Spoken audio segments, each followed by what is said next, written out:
Hello and welcome back to 1874. It's time for a special show. It's the drop-in where I'm joined by French football expert Jonathan Johnson to talk about Marco Asensio and the chances of Villa signing him permanently. And we're also going to have a kind of early look ahead to PSG. Jonathan covers PSG, is a Villa fan, so again, an absolutely ideal guest to have on the channel. This show is sponsored by Luke Roper, and if you want to get 20% off everything that Luke have to offer, then use the code TVV20 and you'll get your 20% off.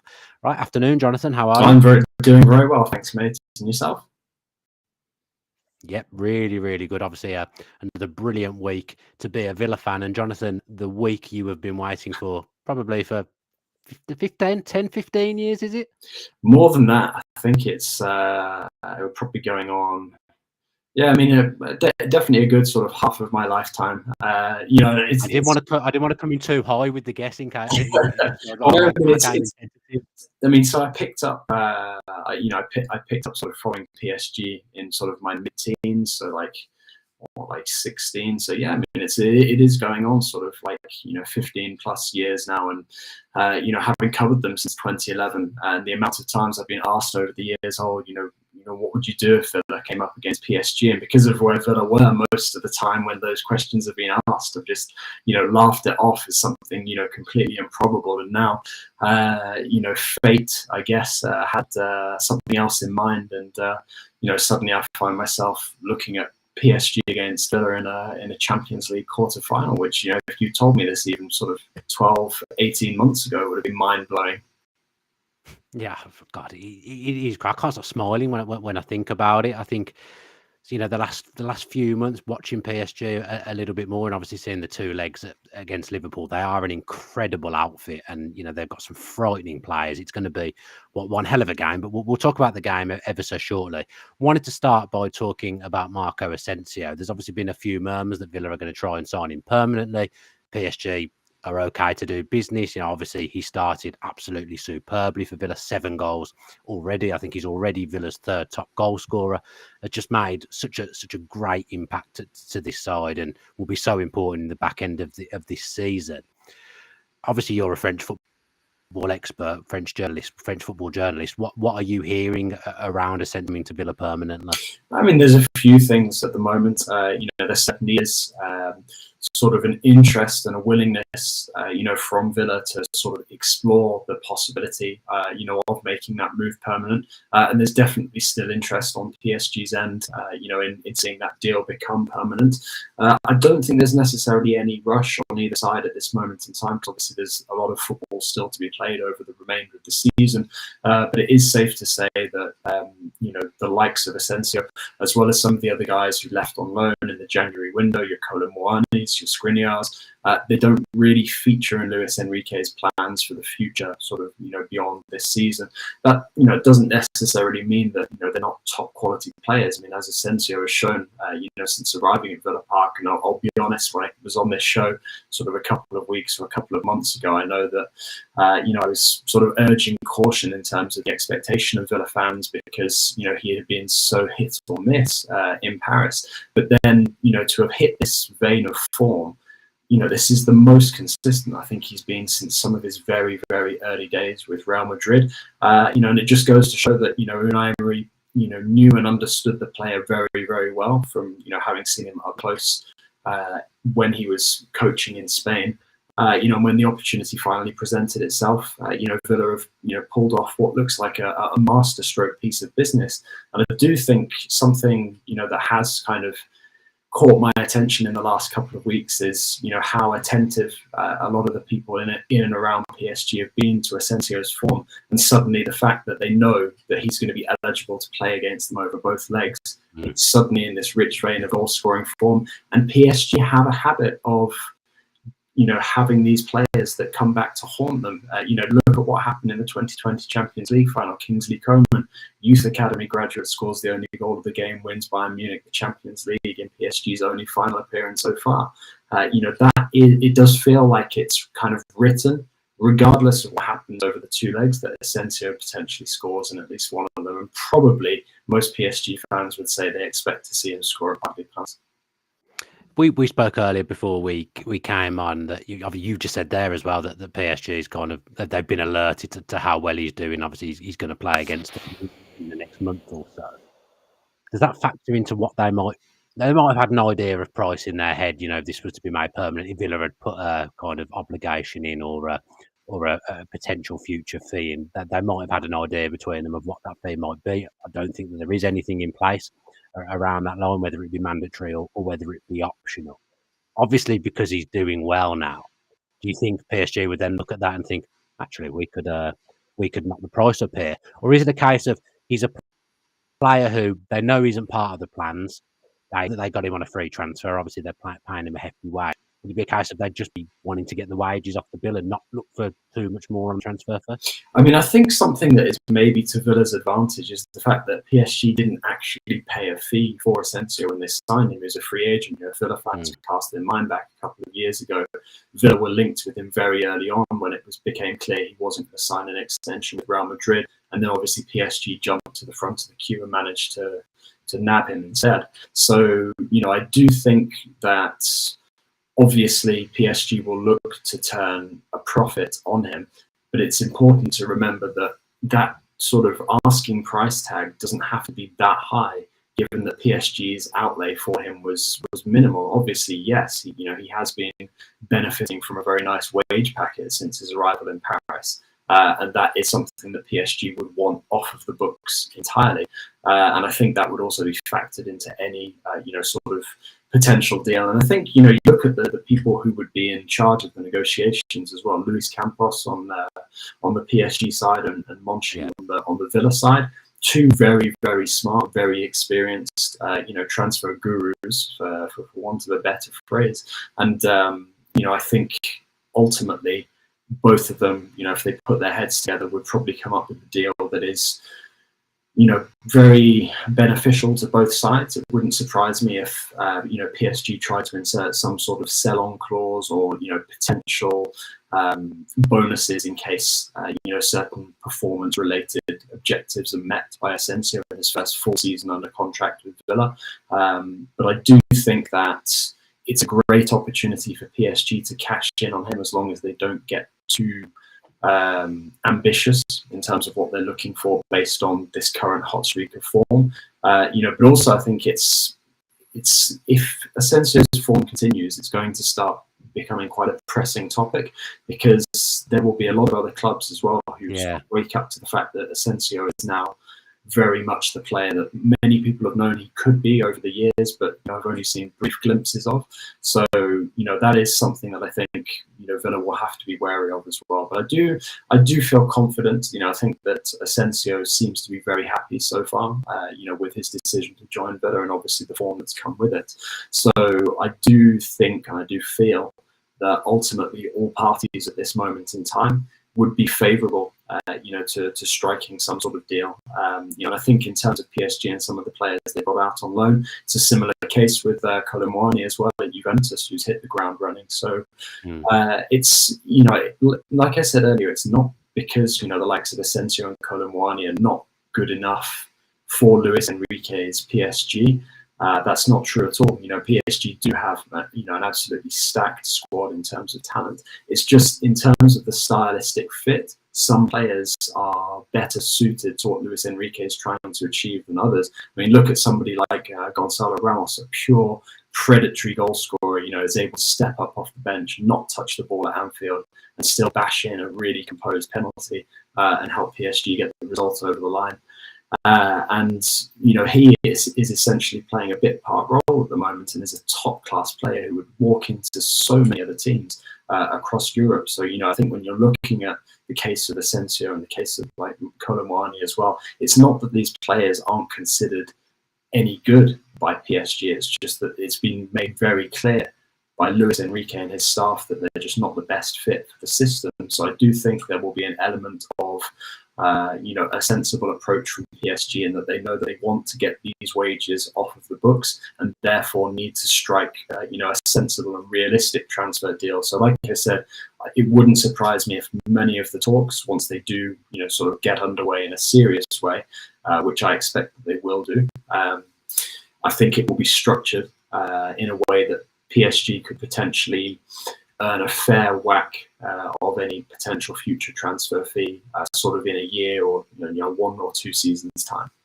Yeah, I do genuinely believe this as well, that the kind of possession is 9/10 of the law, and because he's at Villa, I'm not massively concerned about other teams, because obviously other teams would be looking at him because he's doing well at Villa. It's a little bit similar with Rashford as well, especially now he's been called back for England. You know, if you're doing well at a place under a manager with your teammates at a great club, I think you'd be silly to walk away from that. So I'm not massively worried about other teams coming in, and from what you're saying, that there will be a sensible approach to negotiation. So I feel relatively confident that this will get done. I've spoken to a few people at the club as well.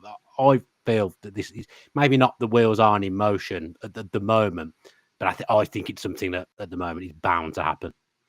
Yeah, I mean, I don't disagree with that, and I think as well something that you have to factor in as well is Asensio and his family will already be sort of adapting to new environments, new surroundings. That takes time, and obviously his form on the pitch will probably be helping that. But I think as well, players and their families, they won't want to sort of uproot themselves too many times. So sort of the idea of spending a short period of time on loan at a club before joining another one completely, and essentially sort of living out of a suitcase for sort of the best part of a year and a half is not particularly appealing to a lot of players and their families these days. So I do think that as long as the good form and the good feeling continues, thanks to this stunning start that Asensio has made at Villa Park, I do think that there will be a willingness to sort of for everyone to sort of make the necessary effort, and not necessarily going to say sacrifices to make sure it happens. But obviously there is still the element of sort of Villa's performance, I guess to an extent PSG's as well, between now and the end of the season. Obviously things going extremely well for PSG domestically, unbeaten in the league going into the derby against Marseille at the weekend, looking good for a Coupe de France title defence as well. And at this moment in time, with all due respect to us as Villa, they'll be looking at this thinking it's a really favourable route to the Champions League semi-finals as well. Obviously, it's up to Unai Emery and the boys to sort of prove them wrong. But I do feel at this moment in time like it's a really critical period for Villa. When we think about the situation that we're in the Premier League, we've got this really great opportunity to go on a deep run in the FA Cup as well. There's a lot of football results that could impact things like Asensio's future coming up in the next couple of weeks and months. Yeah, but when is that Marseille game at the weekend? I've got quite intrigued by the Sunday. What time? So it'll be a Sunday night. That's the box office game. So that's about 8 something in the UK. Okay, I might take a look at that, especially. What's not to like? Adrien Rabiot coming back to Paris. Roberto De Zerbi. He's on there, yeah. Yeah, mate, that'll be a cracking game. That will, especially playing up against the way De Zerbi's teams play football. That could be an absolute cracker on Sunday. So we've already said then the Champions League has thrown up the Jonathan Johnson derby this time round in the quarterfinals. It is just an incredible tie. I feel because it's the knockouts. I think when Villa got Bayern in the group stage, you look at that and you think that's absolutely huge. Can't wait to see that kind of team at Villa Park. I think because this is the knockouts and it's the quarterfinals as well, it makes it that little bit more special. PSG are an incredible watch from what I've seen of them this season and what I saw over those two legs.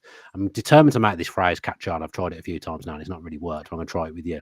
PSG have kind of gone from Galactico to Galactino, and that seems to have really worked for them, because it's so strange to think, if we'd have been playing them a few years ago, they'd have had Neymar, they'd have had Messi, they'd have had Mbappe. They don't have those three anymore, but what they actually have is a better team. Can you just talk a little bit for people who may not know just about how they've gone about building this team under Luis Enrique and why it is so special?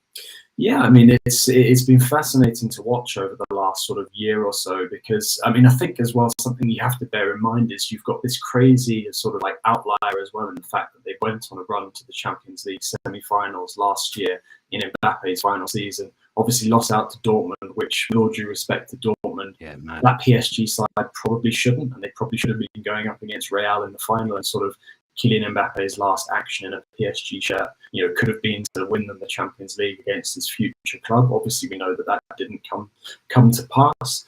But PSG, they reached a point when they had Mbappe, Messi and Neymar, and it was just, it was a constant power struggle. The fans were fed up because they didn't feel like they were really getting a return for the investment, certainly on players like Neymar, who struggled physically, Messi, who just wasn't really emotionally invested in PSG at any point. And I think the kind of breaking points certainly for sort of Messi and Neymar was when they all attempted to return after the 2022 World Cup, and it just became obvious that Messi was just quite happy to bask in the glory of winning the World Cup with Argentina alongside Emi Martinez. And then you had Neymar, who got injured very, very quickly after the World Cup, after that bitterly disappointing exit with Brazil. And then you had Mbappe, who really, really struggled for a long time, for the best part of 18 months, to really hit the same form that we saw in the knockout phase of that World Cup. I mean, his performance in the final and in some of the games in the lead up to the final were just incredible, sort of up there as some of the best in his career. But he peaked at that moment internationally and found it really, really difficult coming back to, club football. And that's not to say that, every other player who was involved in the World Cup at such an odd time, because nobody had ever experienced the World Cup in winter. Obviously it impacted many other players as well, but it was particularly tricky for PSG, given that sort of two of the big three stars went up against each other in that final, and obviously only one could come out as a winner. And I think that created an element of unease behind the scenes, and impacted a squad chemistry which really wasn't there as well. And when Luis Enrique came in, he set about putting the building blocks in place to build something really sort of healthy, really organic, as part of the vision that PSG had presented him with as well, which was that they were going to start buying more French talent, more young players that hail from the Paris region where possible, starting to promote more players from the youth academy as well, given the investment they've made into their new training and youth development campus. And it's something that has taken time to really come to fruition. Obviously, I mentioned this; they did still have that run to the Champions League semi-finals, and domestic success, has come fairly easily to Luis Enrique, and in quite a dominant fashion as well. But there was a time where Luis Enrique was really battling sort of against the sort of want-away version of Kylian Mbappe towards the end of his time with PSG, and he was very, very clear in that first season that although PSG were doing well at times and were picking up some good results, and obviously had that good run in the Champions League, that he was building PSG towards the future beyond that season. Talking about sort of life after Kylian Mbappe, knowing that the players that PSG had at that moment in time, and the players they were targeting for the future, the likes of João Neves, the likes of William Pacho as well, who have become real sort of cornerstones of this current team this season. He knew that they would ultimately enable him to build more of a sort of unified collective, as opposed to what PSG used to be. And sort of going back to the phrase that you're trying to get to cotton on, the Galacticos. It's not working. It's not like, obviously they're big hits, losing the likes of Mbappe, Messi, Neymar talent-wise, but also PSG, it's not like they've got a dearth of talent in their squad as well. You look at some of the potential of some of these players and some of the performance levels they're already at. It's absolutely crazy. Ousmane Dembele arguably in the best form of his club career. You've got Bradley Barcola, who's really developing into an exciting talent. You've got Kvaratskhelia, who is enjoying a new lease of life after leaving Napoli. You've got João Neves, who's burst onto the scene. You've got Vitinha, who's gone from being like a Wolves reject to arguably one of the most composed midfielders in the world game right now.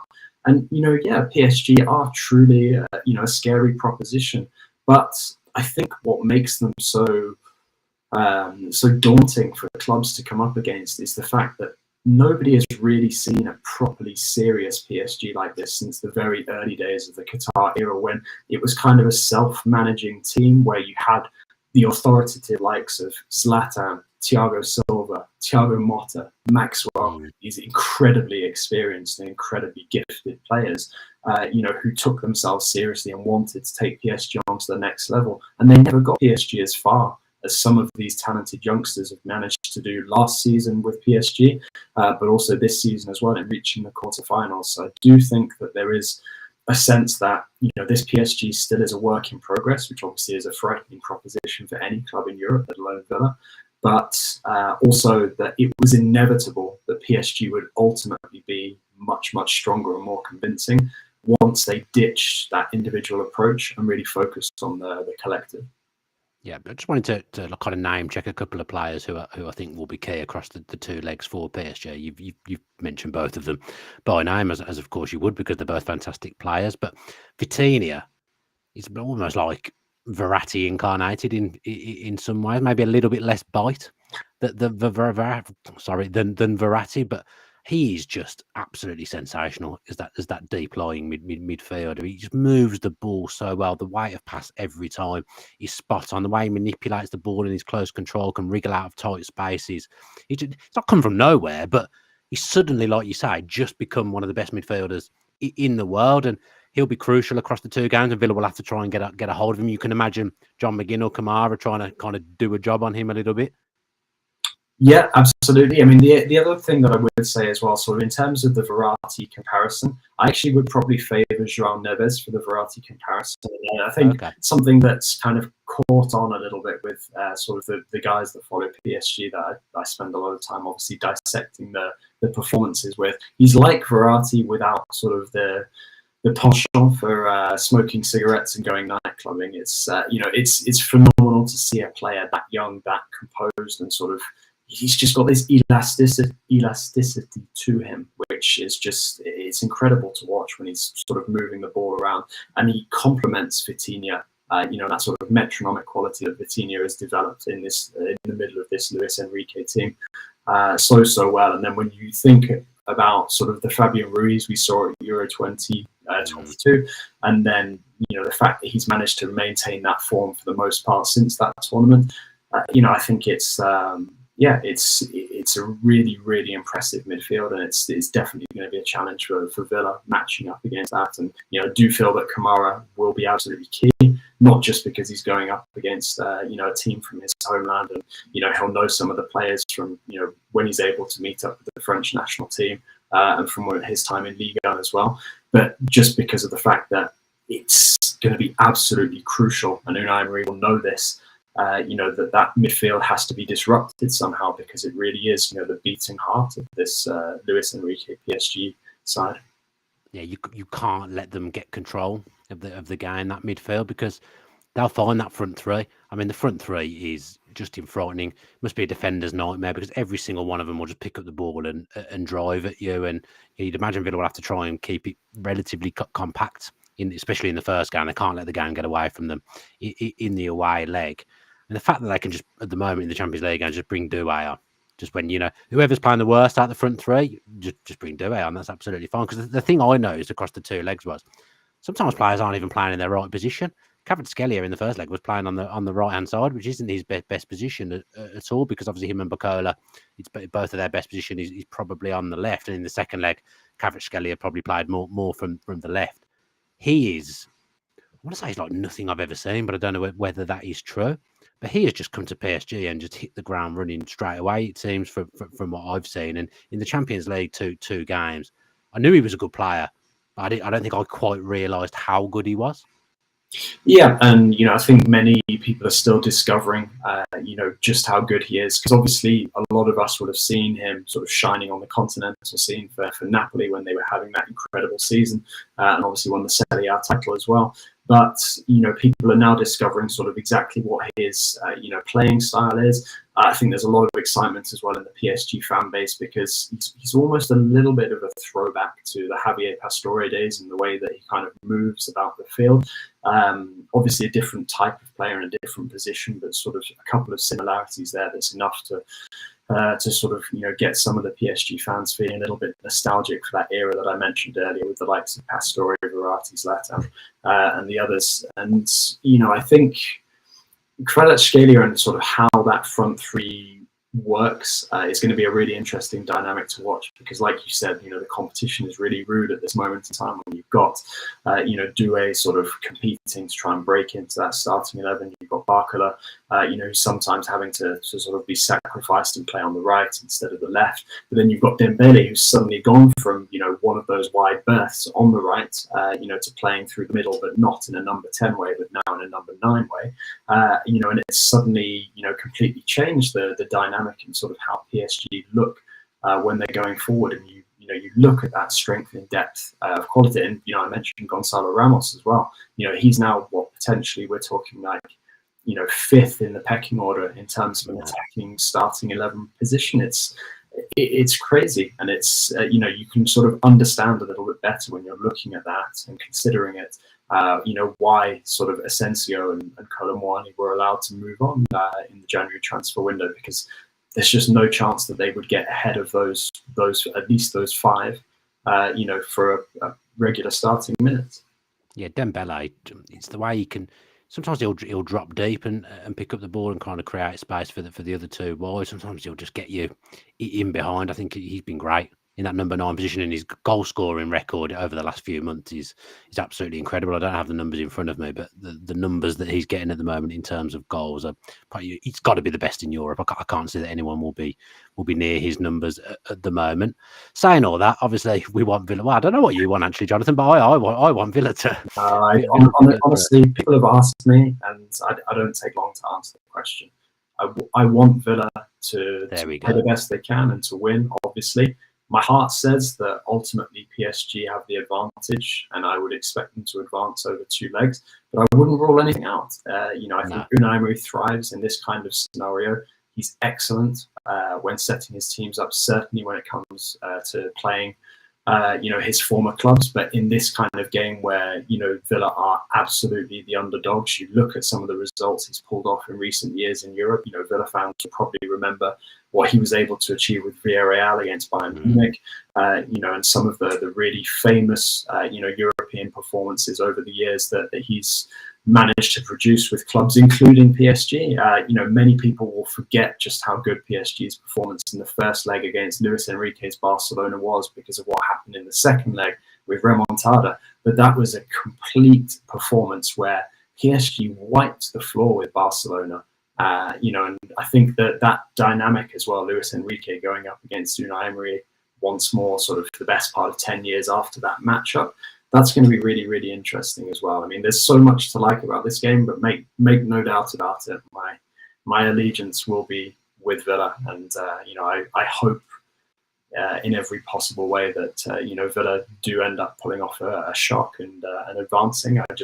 I think at this moment in time, the most realistic outcome is probably PSG edging it. But I do think something else that's really important as well is PSG have gone from early favourites to underdogs because of the way that their form dipped, to now being back to favourites. And that change in status, I think, will add pressure on PSG certainly going into that home game.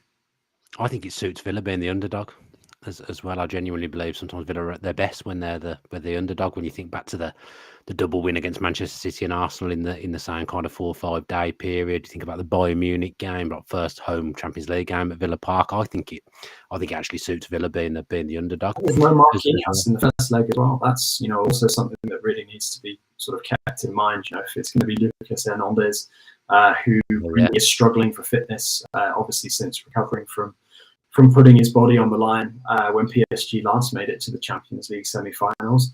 That's definitely going to be something that Unai Emery and the boys are going to be looking to target, because when you're missing your captain as the home team in the first leg of a quarter-final, that's not an easy absence to overcome. Yeah, obviously there's going to be games played. There's international break coming up as well, so players will get injured for both teams. Players may not be available at that time as well. So it's difficult to kind of preview the game. We're doing it as best we can at the moment. So I just finally want to ask you, PSG got a weakness that Villa might be able to exploit, Jonathan? Is there any kind of avenues you think that Villa might explore that might lead to them kind of coming away with the result they won in the first leg and then being able to hurt them in the second at Villa Park? I mean, the obvious weakness, and it sounds crazy to say it after his performance in the penalty shootout and the saves that he made, the weakness still, and you could see it in the game in the second leg against Liverpool, is when that ball gets played back to Donnarumma, and it's sort of PSG are working it out from the back. There are always mistakes that will be made. The ball gets put out of play, and I think when you're coming up against a team like Villa, where Villa have one of the leading set piece, expert coaches, I think really concentrating on the use of every single type of set piece, including throw-ins, is going to be absolutely vital to Villa's chances. Because if PSG are as cumbersome in terms of getting the ball out from the back as they have been most of the time, and that a large part of that is down to Gianluigi Donnarumma. I think that does create interesting opportunities, and Villa have in the past been able to fashion goals from set pieces that most clubs, it wouldn't have occurred to them to think to try and approach, those kind of scenarios as a potential goal scoring opportunity. So those are the kind of moments I think that could really be decisive in the first leg and possibly the second leg as well. But I think in terms of keeping it tight, keeping the tie winnable, going to Villa Park for the second leg, I think making the most of any and all of those potential sloppy defensive moments from PSG, will be absolutely key for Villa. Oh, brilliant. Thank you very much, Jonathan. Always a pleasure to talk to you. The ideal guest for this kind of thing, obviously. And honestly, it's going to be a surreal time for you in Paris. It really is. But we'll speak to you again before that game. I'm sure that we'll get you on again before that, closer to the lead up. But thanks ever so much for joining me today. It's been a pleasure to talk to you. And yeah, thank you to everyone who's joined us live and has joined in on the chat as well. If you're going back to listen to this show via video or audio, do all the things that I bang on about every single week, please. It would be much appreciated. And enjoy a Villa-free weekend, enjoy a stress-free weekend, and we'll be back with some content next week. So yeah, have a good weekend and up the Villa.